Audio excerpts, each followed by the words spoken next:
Hi guys, I'm David with MediaUnlock.net. And I'm Bill with MediaUnlock.net, and we're here at the Media Unlock Worldwide headquarters and studios. Worldwide. Worldwide. Oh yeah. So what are we talking about today, Bill? I think we should maybe talk about the new leak of the Canon mirrorless camera. Ah, the Canon R. The elusive Canon R. Yeah, there was a big leak. They needed a plumber. Their plumber did not do a very good job. They have a leak. We've got some information for you. I guess it came out of the White House. Oh, I'm sorry. So we're going to give you guys a little bit of information on kind of what we do know, what we would like to see, go over some lenses, some of the adapters are going to come out with, and then our own personal opinions on it. He doesn't have an opinion. So I'm a Sony guy, but I converted from Canon about 6 months ago, and Bill's a life longer. I mean, we're talking like 40, 50. My first Canon was 1973. Yeah, so you've been shooting Canon since Canon, before Canon was even invented. And of course, the trader over here, he just like flip-flops. I know. I love my Sonys though. All right, so let's dive right into it. So there was a leak, and so these are kind of some of the information that we do know, that we do believe is going to be on the Canon R camera. We also believe that this is going to be their lower end camera, that they're going to come out with a nicer, more expensive mirrorless camera that will rival the Sony A7R III. This one is going to rival the Sony A7 III, is what we believe is going to happen here. So it is going to be 30 megapixels. It's going to have 14-bit RAW files.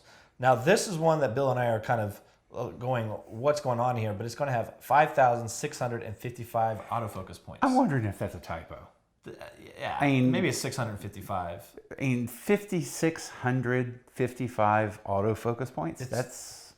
It's going to take you like an hour to get, like, hold on, guys, I'm getting there. I just got 1,000 more autofocus points to go. All right, we're good. All right, shoot. It's going to be kind of strange. So I'm wondering what that means or where that's coming from, and I guess we'll know more when Canon gives us some more information, which we're hoping could be as soon as 2 or 3 days from now on the 5th of September to as late as probably around the 25th of September. And it does illustrate one of the problems. We're all working from leaks here and some really low-res images of the back of the camera. I mean, we're really guessing, and you know, there's a lot of guesses out there, including this one. Yeah, and that's another thing to mention. Sorry for the pictures as we pop them up. They're really low resolution. These are the best pictures we could get our hands on, so you're just going to have to bear with us on that. But somebody carried a jump drive out in a plumber's toolbox. That's probably what they did. We're probably going to get about 8 frames per second as far as shooting goes. A -6 EV. Now, we really like this. That's a big deal. If this is true, we really like this because I think we were thinking Sony's -4 EV. Like -4, yeah. And so what this means is that, technically speaking, the Canon should actually be able to outperform in low light performance on autofocusing over the Sonys. And if you like low light, raise your hand. Everyone loves low light. So we're really excited to see that. That should really help with low light autofocusing. So -6 EV, let's hope you do exist in this camera body. Oh yes, because if it does, I might actually consider buying a mirrorless camera. Which is a big jump for Bill. It is, because I'm not a mirrorless fan. Yeah, I am, however, and I think that's the way we're going in this world. I think Bill will probably have to be on a mirrorless camera within the next 5 years. If you like it or not, Bill. You've heard the phrase kicking and screaming and cold dead fingers? Yeah, 5 years. That's why I said when all the old DSLRs have broken down, Bill's like, all right, I guess I'll get a mirrorless. They'll be pretty nice 5 years from now. So we are going to get 4K 30p. There is talk that it might happen in 4K 60p, which I would personally love as a wedding photographer and videographer. Being able to slow that footage down so it looks much less choppier. I mean, slowing down 24p and 30p just makes your video look choppy. But if you have 60p, you can really slow it down. Just make your brides move slower. Yeah, slower, faster, whatever. At 1080p, we should definitely be getting 60 at 1080 and 120 at 1080. Hey, but you know, Canon, if you want to throw in like 240 at 1080, like I wouldn't have a problem with that. However, maybe the next one. Yeah, it might be. No one's really putting 240 in any of these DSLRs or mirrorless or SLRs. But I'm just saying I would like it. So 1080 at 60 and 20. Let's hope at the 4K that Canon doesn't decide to crop it like they've done with the 4K on the Mark IV, 5D Mark IV. What Canon is trying to do is keep from cannibalizing their more expensive professional cameras, the C100, C200, C300s. And so they aren't putting some of these features that we as consumers really want because they're afraid that the less people are going to buy their higher end cameras and then buy all lower end cameras.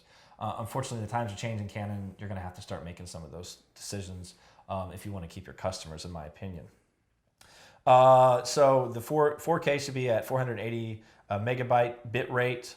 It is going to have LPE6N batteries. And I love that. The fact that they're finally moving to having that same battery in more and more of their camera lines makes it so much easier. Makes it very consistent, and we really do like that, because if you do decide to go on and just add this body to your collection of already full frame cameras or full frame camera, and you get a second one, well, guess what? Pretty much all Canon's full frame cameras all use the same battery. So, or even something as simple as a backup body. Yeah. If you've got a backup body with a different battery, you grab the wrong battery and when you swap them out, or you got to take twice as much stuff. Exactly. It's just so much easier to be able to have 3 or 4 batteries that fit the 2 bodies that you've got. So here it's going to be SD card versus QXD. Now QX, I think it's or XQD. I always get it twisted. It's a better system, David. It's a better system and it's a better card, but it has one problem. Yeah. Nobody's using it. No, but Nikon, and it is a little bit bigger. Well, like I said, nobody's using it. You can see someone loves Nikon over here. Trader. I'm open to all camera brands, just as long as they produce a good quality image and great video. Anyways, the SD card is going to be great. The nice thing about the SD card is that because it is SD, it is small enough to where they probably could put 2 card slots in. This one, it will probably come in their more expensive mirrorless. Exactly. Body down the line, running on the theory that this is going to be the prosumer version and the professional version is going to come out a little bit farther down the road. Yeah. One of the ways that Canon can cut the corners and get the price level down is to put it in a single card slot instead of a double card slot. The double slot is more needed by professionals. Single card slot is usable by prosumers, especially with the size of the SD cards that we have these days. And I used the single card slot for years, and I didn't have any issues as a professional. So dual card slots is kind of just, spoiling us. This is newer technology that's just happened the last 3 or 4 years and become more of a norm. So yeah, we'd love to see it, but if it doesn't happen, I totally understand it. I don't think it's a deal breaker for me. And you do have to have some compromises between price. Yeah. And frankly, if that's one of the compromises, that's one of the easier ones to swallow. Yeah, because the next thing on this list is something that Bill and I are both super excited about, and that is the flip out screen, the articulating screen. Yes. I fell in love with articulating screens back in the old camcorder days. The whole idea of being able to flip it out and turn it around so that you can see your framing while you're in front is just, if you're a video blogger, it's going to be great, changing the game completely. And again, we're popping up pictures as we're talking about this. I am so sorry how pixelated they are. I really do apologize, because it's the best that we could get. But yeah, so it is going to have the articulating screen, which is you need to great. pay our plumbers better. Exactly. Oops. So Nikon doesn't do it. Sony doesn't do it. No one's doing it except for Canon. Canon's the only one that's putting out a great articulating screen, and Canon touchscreen is usually really good. On top of their colors are very vibrant coming off their screens. So this is something I am really excited about. That I'm really actually surprised that the Nikon Z6 and Z7 aren't offering, because they should know that this is a big deal to all videographers and professional photographers. Like, we all want it. Not many of us want that back screen that kind of comes out and flips around a little bit but doesn't come off to the side. It's just not as good. It's not as good. It has its value, but articulating screen's way better. And the one feature I really wanted when I bought my 5D was the articulating screen. Yeah. It wasn't available in the 5D Mark III, right? Which is what I bought. And they did put it in the 6D Mark II, which is great. They are going to make an EF to RF mount, which we're really excited about. We're going to talk about that a little bit more further down the list here. And then there's a touch bar on the back. Now, we don't know much about this. And it's a mystery. It's a complete mystery. There's no joystick anymore. Canon's gotten rid of the joystick. So everybody who's talking about this, including us, unfortunately, we're guessing. Yeah. We're assuming that it's a touch bar that's going to make the menu move laterally on the screens as opposed to being able to jump around. But what it's going to do and how it's going to work exactly, we don't know. Until we get something better, we can't give you great comments on it, unfortunately. Waiting to hear from Canon on this. But it does make some interesting ideas. Yeah. The only thing I'm a little worried about, it was really nice having that joystick right here. Right. But up at the top of the body where this one is, that's going to be a bit of a reach. It's a smaller body, though, so maybe it isn't. Maybe it isn't, or maybe it is. So we don't know. But when we get more information, we'll be making many more videos this month if we have to. And we'll have a copy of the camera as soon as we can get our hands on one. The second it's available for purchase, it will be in our hands, and we'll be testing it out for you guys. So just a little guessing work here. We're thinking around $2,000 to compete with the Sony A7 III. That's kind of a prosumer price point. And we're thinking that they'll come out with another one. We're hoping within the next 6 months, which I think is kind of smart on Canon's side if they're going to wait to announce a second camera so they can see how the first camera does, and they can also see what their competitors are doing and or what their consumers want off of getting some information back on the first mirrorless camera, and that we think will come out within the next 6 months, and it will be priced closer to the A7R III or A7R4 if that's come out already. Again, we do think this is going to be the lower end mirrorless, that they're going to come out with a nicer one, a more expensive one for professionals. But you know what? What?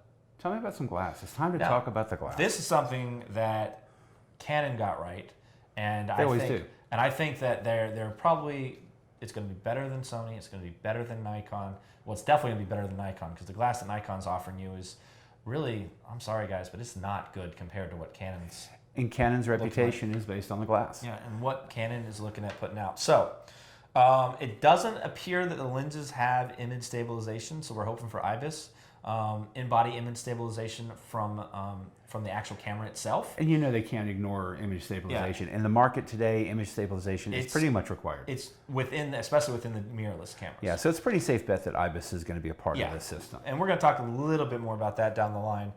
So let's just kind of run through the glass that they're going to offer. They're going to offer the Canon RF 28 to 70 millimeter f2 USM.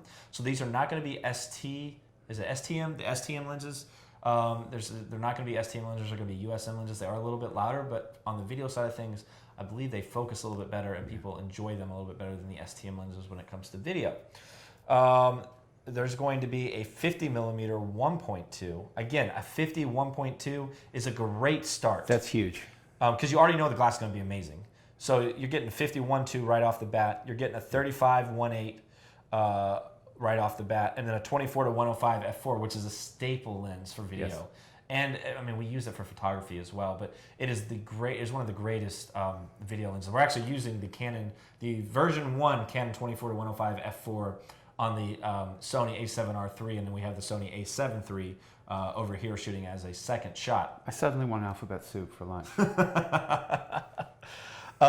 So again, 28 to 70 f2, 50 millimeter 1.2, 35 1.8, 24 to 105 f4. We think these are 4 great lenses. Yeah. If these are the lenses they actually do come out with, we're really excited about it, and we think these are the lenses. These are great lenses to start off with, and they're fast. They got fast glass. Yeah. The other big thing is that this is the best part. What's the best part? You can keep using your old Canon glass. You can, because they're going to come out 3 different adapters from what we've gathered. We're going to pop up a picture. Again, it's probably so pixelated, it's going to be hard to tell. I'm sorry about that. There's going to be an EF to RF adapter. So you'll be able to use your old Canon glass, which we're really excited about. We don't know how well the autofocus is going to work, but we figure it will translate pretty well. Well, Canon talking to Canon works pretty well. Yeah. I mean, the Metabones adapters that we have to use on the Sonys, they're good. Right. But anytime you have a lens that's speaking Canon and a body that's speaking Sony, and you've got this translator in between, you've got an issue. With the Canon lens going into a Canon body, I fully expect everything to work perfectly. And that's what we're hoping for. Now on the Nikon Z7 with their adapter, it did appear that if you put a non-VR, which is pretty much image stabilization lens, on the Z7, it did not focus as well as if you put a VR on there. So I'm hoping that non-IS lenses versus IS lenses for Canon are going to work just fine with the adapter. And they know the problem with Nikon, so they're going to try to solve it because that would give them a competitive advantage over the Nikon cameras. Right, and Nikon may fix that issue by the time they actually come to market. So. Yes. So you're going to get a control ring adapter. Now this is something that we're really kind of lost of what the control ring adapter is going to do. Maybe it's the one ring. Maybe it is the one ring to rule them all. Exactly. The one adapter to rule them all. The one adapter to rule them all. Yes, there we go. So if Are there any short guys with hairy toes running around bringing them to us? So if you notice on some of the pictures that we put up and we'll pop up some more pictures of the lenses again, some of them have 2 rings, some of them have 3 rings. Now, every one of them, including this adapter picture, they all have a textured ring that's different texture than the rest of the rings. And what we're thinking that maybe you can program those rings to actually do, you can set it to ISO, aperture, or shutter, and you're able to change that with the ring. Or maybe since none of these lenses that are coming out seem to have image stabilization, it might be a new way to turn the image stabilization on or off. We're really not sure what this and it's probably not that. I'm still expecting the IBIS more than I am that. Yeah. I mean, I have no theories as to what that additional ring is going to be for, which is why I'm looking for Frodo. But, could it be a way of changing the ISO? Yeah, some kind of pre-program that you can control with it. So we are interested to see what that is. So this is what the controller ring adapter is. It's gonna have that same textured ring on it. So we're not exactly sure what that adapter is going to do, but when we find out, we'll let you guys know. And then there's going to be a filter adapter, and I'm going to let Bill talk a little bit about that because he's excited about this. That's the one feature that I'm really in. It may convert me over to the dark side here. I mean, when you use a filter, you drop it in behind the optics, it works better. You have a better light seal, you have fewer issues of flare. The filters are just easier to use. Hanging them on the front of your lens is great. Don't get me wrong, there's absolutely nothing wrong with that. But at the very high-end professional lenses, the really big lenses, all of the filters are designed to fit in behind the optics at the base of the lens. And it's just a more secure system. It's easier to work with. I'm really excited to see where that goes. But there's one problem. And what is that? I may need to buy a whole nother set of filters because will they fit? Yeah. The filters I use right now are really the lenses that are filters that are designed to fit on the front of the camera lens. Right. And they're really big. We love them, and I have no interest in changing them even for this. Well, I mean, they're Pro Grade USA, so we've got a lot. They're the best out there. Yeah, there's a lot of money invested into these filters. Yes. Because they are the best filters on the market, and we have 2 sets of them. And we love them. We really do love them. But we are interested to see how this filter adapter works. So we're pretty excited about that. It's going to be no one else feature. is really offering that as a feature on their cameras. And again, there's a reason that's put into the very high-level pro lenses. So now we're just, one thing I should also mention right before we move on to the next thing, the filters that we talked about, if you look from left to right, that's what the filters are going to be. So when you look at that picture, look left to right, and that's the order that we talked about them. Okay, what do we want? So let's go over a few things that we like. As we mentioned, free. I want yes, free. we I want free. We like free camera body Canon, maybe. Yeah, we'd like that. We can test it for you. We should add that to the list. Free camera body. We would like dual SD card slots. We'll see if we get it. It's not going to be that big of a deal. I'm going to expect to see that in the next version. Yeah. 4K 60p, again, we think that's going to happen, but is it going to be cropped? Is it going to be changed? I want 4K 60p raw. I want full 4K. So we'll see if we get that. I'd like to see Canon log as an option for video people. It's similar to Sony's S-Log. Canon's log is a very flat profile. It allows for fixing and color correcting, which is going to be very helpful. So we'll see if we get Canon log. That's the one thing I love about Canon, I miss about Canon. That's their color science. Their pictures just look better than Sony pictures, in my opinion. Now, once I edit them, I can make them look good. But yeah, so you get that awesome Canon color science, and with Canon log, it can be pretty awesome. Autofocus. Now we have that in the Sonys. I love the eye autofocus. And that's something Bill loves about my Sonys. Well, that's the only thing I love about your Sonys, to be honest with you. I just love the way it tracks eyes. It is able to identify somebody's eyes and just follow it right along with them. It's so much easier to focus on. And I know Canon's got the facial recognition autofocus, the dual pixel, and that's great. But the eye is so much better, especially since I spend so much time in the studio working with people, and when they move around a little bit as I photograph them. I'm trying to learn sports photography right now, and it makes it so much easier when you can focus on the eye. And I think that could be something as small as a simple firmware update. So this is a software issue, not a hardware issue, I believe. So this is probably something that Canon could offer or might offer in an update down the line if it's not ready when the production model actually comes out. If Sony's got it, Canon can figure it out. Yeah, exactly. I mean, when one company comes out with a piece of technology, the other companies either respond to it or get left behind. And that's kind of what everybody's been, that's kind of what Sony's done to everybody up to this point. IBIS, we talked a little bit about that. We want In Body Stabilization. And it's pretty much got to happen. Yeah, so we want that, and I'm pretty sure we're going to get it, but that's on our we want list. And then the dual pixel autofocus. Oh yeah. We don't want dual pixel autofocus just in 1080p. We want it through all the video formats all the way up to 4K. Again, we don't want our 4K cropped, and so this is a big deal for us. Now, one other thing to mention when it comes to Nikon, Sony, Canon, I want all of them to succeed. I want every one of these mirrorless bodies to be great, because that's going to push the other one to make a better camera body, and anything that's going to push Sony to make something new and better, I'm all for it as a consumer, because we win in that aspect. So Canon, Nikon, you can't jump in putting out a first generation camera mirrorless wise. You've got to see what Sony's got. You've got to jump right in the waters with Sony. I think Canon, according to what's been leaked, again, this has been leaked. None of this is set in stone. I think that Canon is going to offer us a better mirrorless system than what Nikon Z6 and Z7 is going to offer us. But until Canon makes their announcement and we get some official things that are facts, we don't know for a fact. As of right now, I still think Sony is the superior mirrorless camera when it comes to photography and videography at the moment. And I'm not sure that both Nikon and Canon didn't make a smart decision and let Sony jump onto it to test the markets, to see where it goes, to develop the technology, and then dive in, as you point out, 4 or 5 generations down the road with their own version of that technology. You just can't dive in at generation 2 or generation 3. That would be a mistake. You have to dive in where your competitor's at. And one of the things that is concerning me just a bit is that Canon has been very reactive lately in their upgrades and their new products. Very reactive as opposed to proactive. Yeah. And that means they could be diving in at generation 1, which would be frankly would be a big mistake. And because as you point out, mirrorless is the way the world is going. I mean, it's like DSLRs took the place of SLRs. Mirrorless is eventually going to take the place of SLRs. And I don't really like that because I'm not a mirrorless fan. On the other hand, it has some advantages. And you eventually will probably have to adapt down the line at some point in time. Yes. Sony's done a great job of listening to their customers. They pull in professional videographers and photographers and put them in the conference room and pretty much been like, what do you want? And that's where Nikon and Canon have kind of failed, in my opinion. They don't listen to their customers as well as they should have, or they should be. They think they know what's best for the consumer, but at the end of the day, the consumer knows what's best for the product that they want, because that's what they're paying, that's what they're putting their money into. So if you're giving us a product that has stuff that we don't want, a bunch of stuff that we don't want, and missing a bunch of stuff that we do want, why would we want to buy your product? Cable TV.